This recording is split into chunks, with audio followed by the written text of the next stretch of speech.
I have made it a point my short time in the Congress to side with Democrats and Republicans regardless of who has the best idea. If Republicans have it, I support them. If Democrats have it, I support them. I will do the same in the United States Senate. One thing is clear. If I were president and Don Rumsfeld was my Secretary of Defense, he'd have been removed. He's at the top of the chain, and he should have been held accountable. 2, I stand with the president when he's right, and I stand against him when he's wrong. I stand against my party when they stand against the president when he wants to protect this nation. But I stood up to President Bush when he wanted to sell our ports to the United Arab Emirates. At this point, Vicki, another question? Our next question concerns the federal deficit. Christine Ward has the question, and Mr. Corker, you will respond first.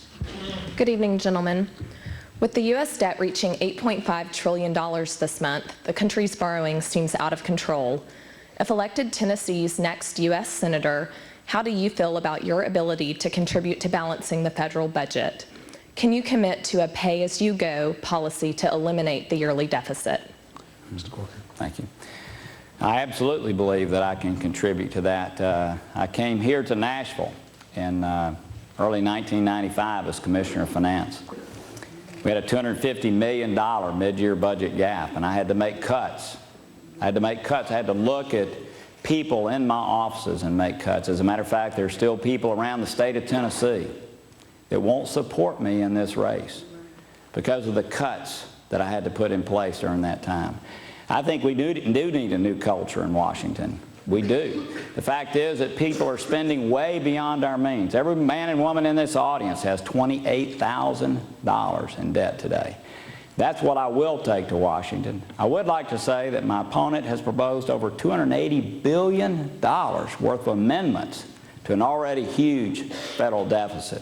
I think it does take people who have that mentality in Washington to change the culture, somebody with Tennessee values going there. Thank you very much. One of the most important Tennessee values my friend Fred Smith at FedEx has taught me, as well as every small business owner in Murfreesboro, in Cookeville, in Crossville, in Kingsport, and even Chattanooga, is that you ought to balance the budget. I have never, in my 10 years in the Congress, voted for a final budget that was not balanced.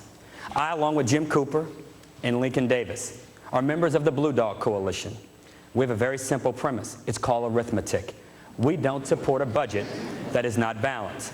There are not two greater champions in the Congress than Jim Cooper and John Tanner, my colleague from West Tennessee, one of the founders of the Blue Dogs.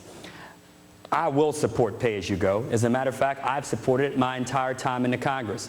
We have tried, Mr. Corker, over and over again to convince my Republican colleagues, the Republican leadership in Washington, to bring this up for a vote.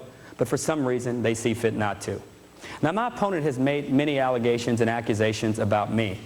But what he neglects to tell you, when he was finance commissioner for Dunn Sundquist, the answer they had to the challenge was an income tax. The question I have is, what did you do to stop Governor Sundquist from trying to impose an income tax on all of the hardworking nurses, waitresses, truck drivers, and even politicians who are trying to make it too, Mr. Corker?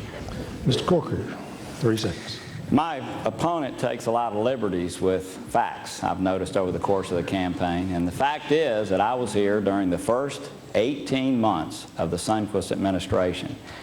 18 months. 2.5 years later, after his second election, the income tax was brought up. My opponent knows that, and yet he keeps saying that. I wish he would stick to the facts. And I'd like to know why you were at Bob Rochelle's fundraiser, the architect of the income tax. Well, let's hold down the demonstrations. Let's have it quiet, please. Now comes the time that I get to ask the question. Mr. Ford, you will respond first to this question. Charles Krauthammer has been observing the American political scene for years. And he said every 2 years, American politics fills the airwaves with the most virulent, scurrilous, wall-to-wall character assassination of nearly every politician in the country, and then declares itself puzzled that America has lost trust in its elected officials.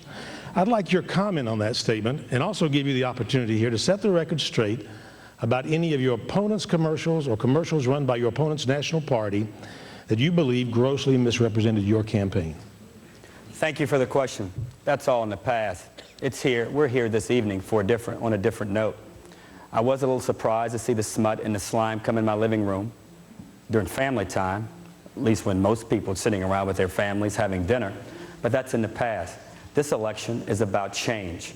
And what I believe is there are a few people in Washington who are very, very concerned that this race here in Tennessee could produce a kind of change, sending me to the United States Senate, being willing to work with Democrats when they're right and Republicans when they're right.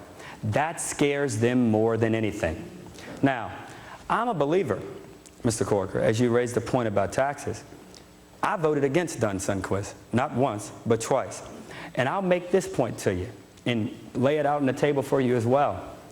When you left the Finance Commission office, sir, you went to be mayor of Chattanooga, and you raised taxes 3 times there.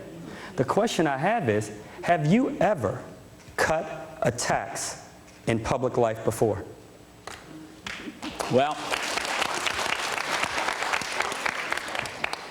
you know, because of what I did working with others as mayor of Chattanooga, today the city of Chattanooga has the lowest property tax rate since the 1950s. Let me say that one more time. City of Chattanooga has the lowest property tax rate since the 1950s. You at the federal level have voted 78 times to raise taxes. You voted against the repeal of the death tax. You voted against repeal of the marriage penalty tax.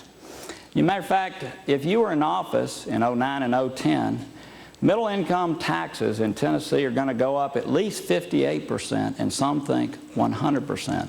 You and I have a totally different view as it relates to federal taxes. I really am proud of my record. I've actually had to make cuts. I've had to actually balance budgets. I learned that through a lifetime here, and I want to take that mentality to Washington. As far as the negative ads, I don't like them either. I'm the only person in this race. Hey, look, I'm really proud of the campaign that I've run. I'm the only person in this race, I'm the only person in this race that has asked for independent expenditure ads to come down. I've done that twice, and they've come down. Right now, the Democratic National Committee is spending 3.5 times what the Republican Committee is here in the state, $1 million of it funded by John Kerry and Ted Kennedy, to distort my record. So I'd like for my opponent to join me in asking that all of these ads come down. Mr. Ford, 30 seconds. We can take them all down, but I will say this. If there was an ad that ran like the one that ran here a week and a half ago for over a week, if anyone I knew or may have been associated with had anything to do with it, that ad would have been down an hour after I learned. Number 2. You're eating into his time. You understand that. 2, I asked my opponent a very simple question. Have you ever cut a tax? And I think the answer is no. We need a change in Washington.